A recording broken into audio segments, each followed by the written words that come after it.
Hey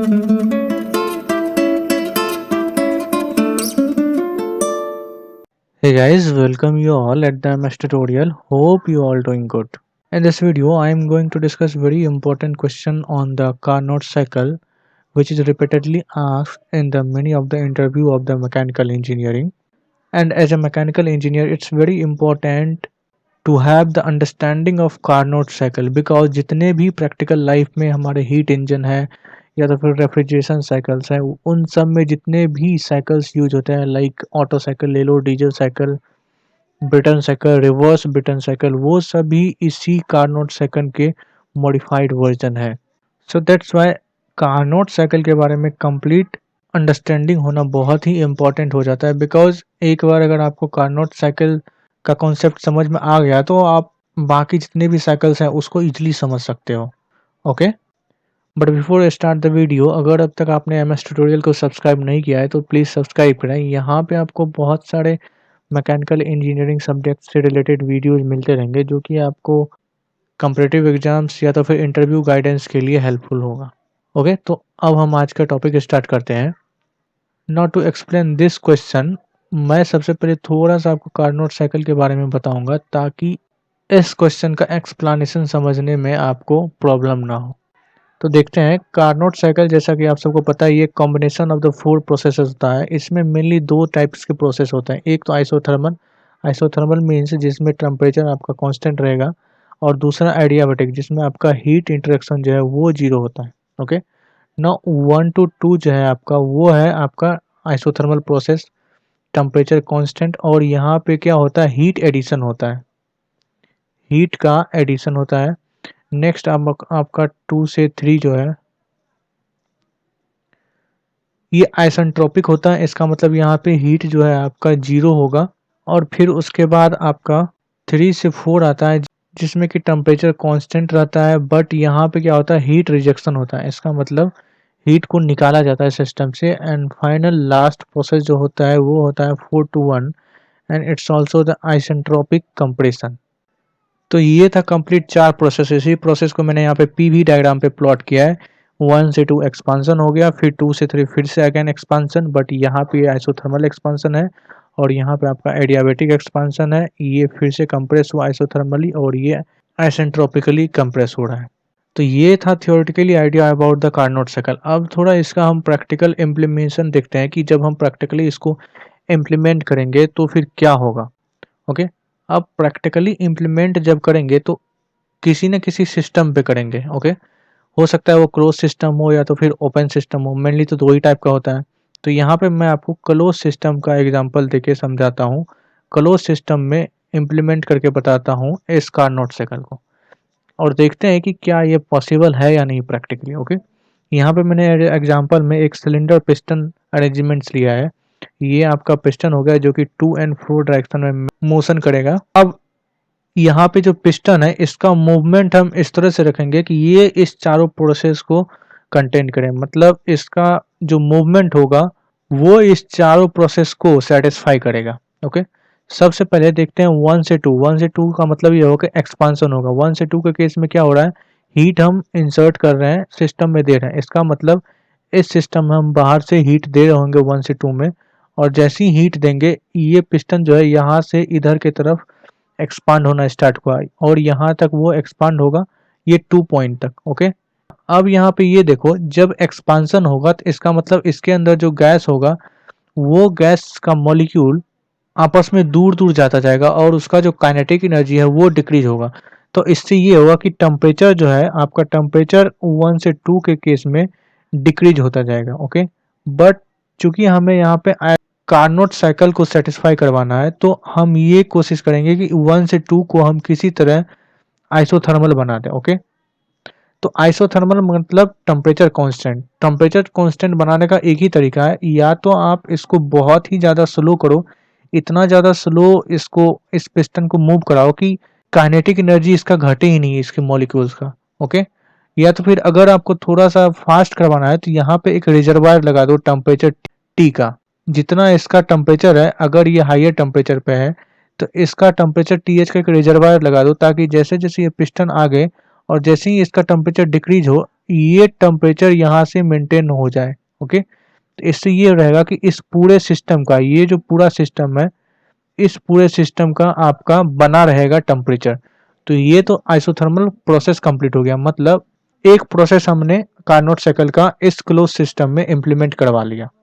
अब हम इसमें दूसरा प्रोसेस स्टार्ट करवाएंगे। दूसरा प्रोसेस यानी इस 2 से लेके 3 तक हमें एक्सपांड करवाना है। ओके, और हमारा पिस्टन का जो पोजीशन होगा कुछ ऐसा होगा, ये पिस्टन यहाँ से लेके यहाँ तक एक्सपांड होना है,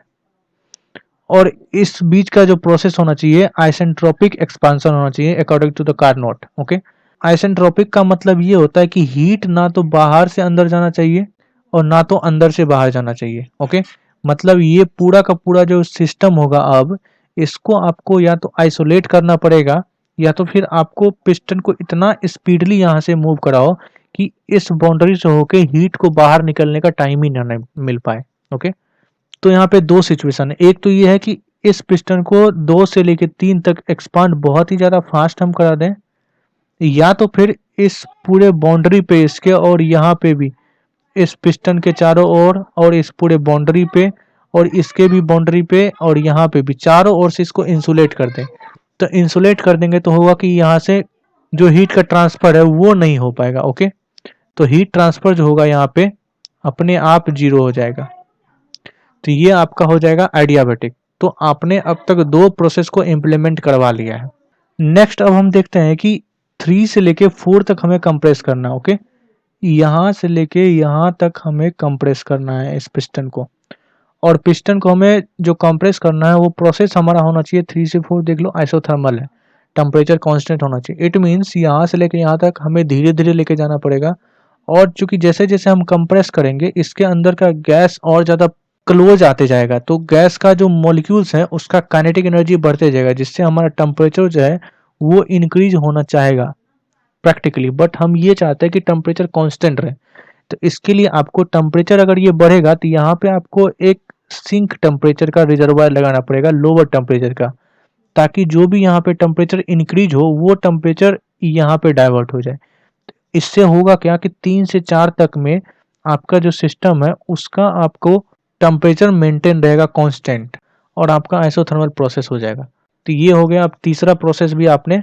प्रैक्टिकली इम्प्लीमेंट कर लिया। नेक्स्ट फोर्थ में देखते हैं। फोर्थ में फिर से आप जब आप 4 से लेके 1 तक कंप्रेस करोगे तो फिर से आपके पास 2 ऑप्शन है। एक तो आप बहुत ही ज़्यादा फास्ट कराओ, या तो फिर आप दूसरा इंसुलेटर का यूज करो। अगर आप फास्ट करोगे तो इसका मतलब ये है कि आपने हीट को वहाँ से निकलने का टाइम ही नहीं दिया, और इंसुलेटर करोगे तो फिर आपको इंसुलेशन यहाँ पे लगाना पड़ेगा फिर से। ओके, इस पूरे सिस्टम में इंसुलेशन लगाना पड़ेगा। तो चारों प्रोसेस आप देख रहे हो कि हमने सक्सेसफुली इम्प्लीमेंट कर लिया। बट आपको अगर पता होगा कि किसी भी इंजन को बनाने के लिए या फिर रेफ्रिजरेशन साइकिल हो, कोई भी साइकिल हो, तो साइकिल में हम कॉम्बिनेशन प्रोसेस का यूज़ करते हैं। किसी एक प्रोसेस का इम्प्लीमेंटेशन से नहीं होता, हमारे जितने सारे प्रोसेस हैं वो सारे प्रोसेस एक साथ वर्क करने चाहिए। हम चारों प्रोसेस को अलग अलग करके यहाँ पे इम्प्लीमेंट तो करवा रहे हैं, बट अगर चारों को एक साथ करवाने का कोशिश करो तो 1 से 2 तक आपको बहुत स्लो जाना पड़ेगा, 2 से 3 तक आपको फास्ट करना पड़ेगा। या तो अगर फास्ट नहीं करना चाहते हो तो इसके चारों ओर, इस सिस्टम के चारों ओर आपको इंसुलेटर लगाना पड़ेगा। ओके, अब फिर से अगेन आपको जब 3 से 4 तक जाओगे तो 3 से 4 तक जाने के लिए आपको आइसोथर्मल बनाना है, तो इंसुलेटर को निकाल के फिर से इसको स्लो स्लो मूव करवाना पड़ेगा, और फिर से 4 से लेके 1 तक जाने के लिए आपको फास्ट या तो करना पड़ेगा या तो फिर चारों सिस्टम के चारों ओर आपको इंसुलेटर लगाना पड़ेगा। तो बार बार इंसुलेटर को लगाओ निकालो, या तो फिर स्लो फास्ट, 2 कॉम्बिनेशन बनेगा, जिसको आप प्रैक्टिकली इम्प्लीमेंट करो तो पॉसिबल ही नहीं हो पाएगा। ओके, एक प्रोसेस आपका बहुत ही ज़्यादा स्लो है, एक प्रोसेस बहुत ही ज़्यादा फास्ट है। एक प्रोसेस में आपको रिजर्वायर लगाना पड़ रहा है हाइयर टेम्परेचर का, लोअर टेम्परेचर का, और एक प्रोसेस में आपको इंसुलेटर लगाना पड़ रहा है। तो बार बार आप ये कर नहीं सकते हो। So that's why it's not possible to implement in practical life. Okay, but हम सबको भी पता है कि जितने भी साइकिल है वो सभी कार्नोट साइकिल के ही मॉडिफाइड वर्जन है। तो वैसे आप सबको पता है कि कार्नोट साइकिल का एफिशिएंसी सबसे ज़्यादा होता है। ओके, सो दैट्स व्हाई हम अभी तक जितना भी साइकिल बना रहे हैं उन सब में हम सिर्फ और सिर्फ थोड़ा बहुत मॉडिफाइड करते हैं। जैसे कार्नोट साइकिल में क्या था कि 2 आइसोथर्मल था, उसी आइसोथर्मल को अगर कांस्टेंट प्रेशर में कन्वर्ट कर दिया जाए तो जैसे ये आपका हो गया, ये टीएस डायग्राम आप देख लो, ये ब्रिटेन का होता है। ओके, तो यहाँ पे क्या ये भी आइसेंट्रोपिक है, ये भी आइसेंट्रोपिक है, बस यहाँ पे इन दोनों को क्या किया है, कांस्टेंट प्रेशर वाला साइकिल कर दिया है। इससे क्या हुआ, इसका जो इफिशियंसी होगा कार्नोट साइकिल के थोड़ा आसपास होगा। यही आप ऑटो साइकिल के देख लो, तो ऑटो साइकिल भी कुछ ऐसा ही होता है। ये आपका कांस्टेंट वॉल्यूम होता है और ये आपका आइसेंट्रोपिक होता है। ये और ये आइसेंट्रोपिक होता है और ये दोनों कांस्टेंट वॉल्यूम होता है। तो मीन्स यहाँ पे आइसोथर्मल प्रोसेस जो है ऐसा प्रोसेस है जिसको कराना थोड़ा इम्पॉसिबल होता है। इम्पॉसिबल नहीं होता, इट मीन्स बहुत ही ज़्यादा लेंदी होता है, वहाँ पे बहुत स्लो करवाना पड़ेगा। तो इसलिए बस मॉडिफिकेशन में जितने भी साइंटिस्ट हैं उन्होंने ये किया कि आइसेंट्रोपिक प्रोसेस को रहने दिया। आइसेंट्रोपिक प्रोसेस में हम सिलेंडर को अगर पिस्टन को मूव फास्टली करवाएंगे तो हमारा आइसेंट्रोपिक प्रोसेस हो जाएगा, बट स्लो हमारा डिजायर नहीं है। अगर स्लो कराएंगे तो एक प्रोसेस को कंप्लीट होने में ही बहुत ज़्यादा टाइम लगेगा और हमें डिजायर पावर आउटपुट नहीं मिल पाएगा। इसलिए यहाँ पे आइसोथर्मल प्रोसेस को यहाँ से हटा के आइसोथर्मल के प्रेस पे कभी हमने प्रेशर कांस्टेंट करके देखा, कभी हमने यहाँ पे वॉल्यूम कांस्टेंट करके देखा। डुअल साइकिल में आप सबको पता है कि प्रेशर और वॉल्यूम दोनों का यूज करते हैं।